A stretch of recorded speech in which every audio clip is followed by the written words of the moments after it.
Hello, welcome back to the channel. So it's just James here today. Matty not around for this one because I'm kicking off my top 10 list, my top 10 video games, and I'm starting out with the incredible Into the Breach. So for those of you who aren't familiar, Into the Breach is a game from the makers of FTL, which is another incredible game. But for me, Into the Breach topped that.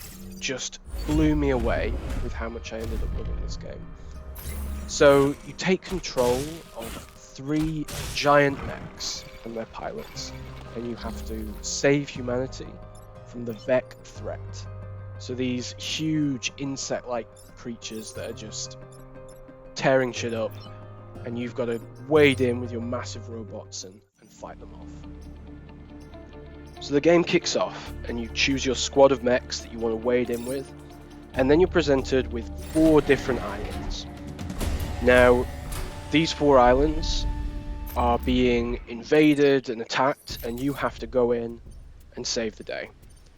So the options are, there's a few different options, and you choose which island to go through first. And the way the game works is you have to beat at least 2, but can choose to keep going and then try and beat all 4 islands.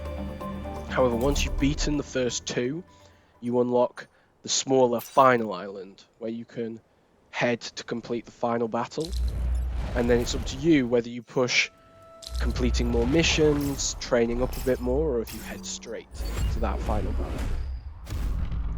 The battles themselves, when you actually go into the island and have to fight against the Vec, are these turn-based pieces of combat. You have to stop the Vec from attacking the buildings placed around the map in order to protect your power grid. And you also need to keep your mechs alive, because if your mech runs out of health, then your pilot dies. It depends which is more important, because you can place pilots with like an AI unit, whereas if you lose all your power grid, you just lose the game. But losing pilots isn't good because they give your mechs like cool bonuses. Another cool thing about this is after you beat the final battle, because there's this time travel element, you get to kind of reset and take one of your pilots with you into the new timeline. So sometimes it's also like you have a favorite pilot who's been with you on a lot of runs, and that's why you don't want to lose them. So hopefully that gives you a better idea of what the game's about. And now I want to tell you why I love the game. So one of the things that first stood out to me about this is the fact that you have perfect information. So by that I mean, when you're taking your turn, you can see exactly what all the enemies are going to do in their next turn. So all the decisions you make, you know what the consequences are going to be. And not for the whole battle, for later turns you're not necessarily sure what's going to come on. But I'd never really seen a strategy game do this perfect information. It makes it almost like a puzzle game. Which, might sound like, well, doesn't that make it less exciting? But no, it removes that kind of bullshit RNG element a lot of the time. You know what's going to happen. You've just got to get creative. You have this set of mechs, and they all have different abilities. Because you can select different squads, each of them is like really unique, has their own styling and like feel, but also these different abilities. Do they push? Do they pull? Can they jump? Do they have limited move? And so, even though you're playing knowing exactly what the Vec are going to do, you've got so many options available to you. And sometimes, if you manage to get really creative and pull something funky out of there, it feels really good because you feel really clever. And I think that's one of the things that drew me to the game, because so many other strategy games rely on like RNG and kind of probability, like, oh, you'll hit this X amount of the time, to try and keep things interesting and differentiate. And I think it's a testament to the game that they managed to make it so much fun whilst still letting your moves be that precise. So I mentioned there actually another thing that makes me love this game, and that's the mechs. The huge fuck-off robots. They are just incredible. There are so many different options, and each of them play really differently. So that means you can pick it up and play it over again. And each of them have different, like they each have a set of achievements. So it's not just, oh, you're trying to beat the game with them. They've got their own fun little side quests. So it really means you can just pick this game up and play it over and over. My personal favourite is the rusting hulks. It's perhaps appropriate that one of their achievements is called overpowered because they are just so good. They're this smoke-based mech group. So smoke in the game, you like fire it onto a tile and it stops anything in that tile from attacking. That's all the time. But the rusting hulks mean that smoke also does damage. So you can doubly hurt the enemies, stop them being able to attack, and just generally they have some really cool powers, giving you a lot of options.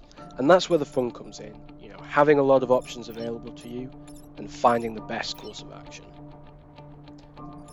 But on top of just like the base mechs, there's a lot of different upgrades you can get. You know, as you go through the islands, once you get to the end, there's the option to buy new upgrades or add more power to your existing mechs so they can do more damage, have more health.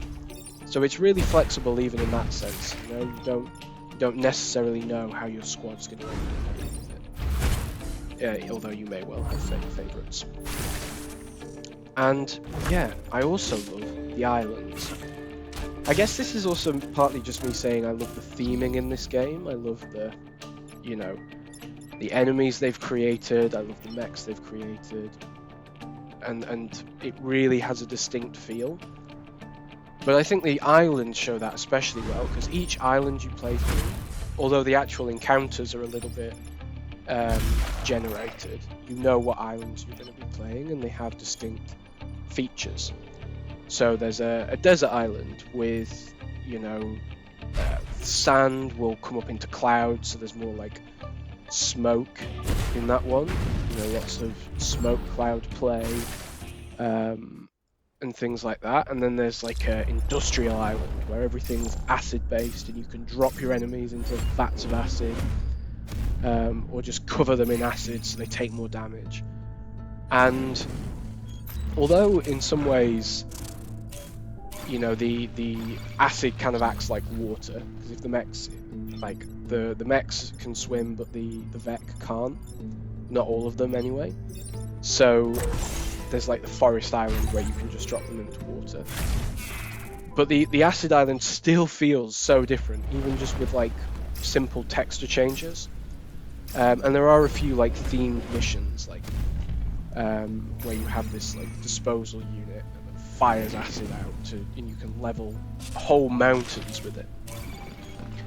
So they did a really good job of making these islands not just like simple levels and really giving them a different feel.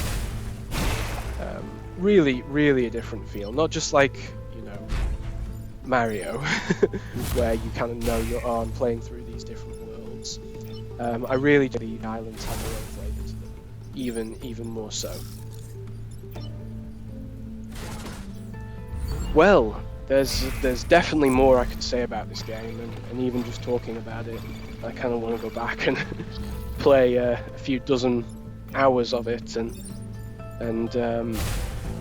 pick up all my old mechs, all my old favorites.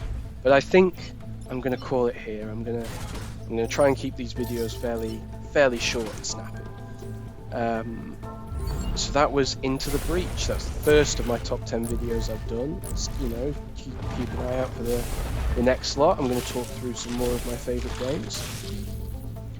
And as well, I did a rambly video where I talked about generally what I love in games, you know, not just these games specifically, so you can go check that out as well. But yeah, Into the Breach. I guess in a short summary, you know, fight big monsters with big robots. Hard to argue with that.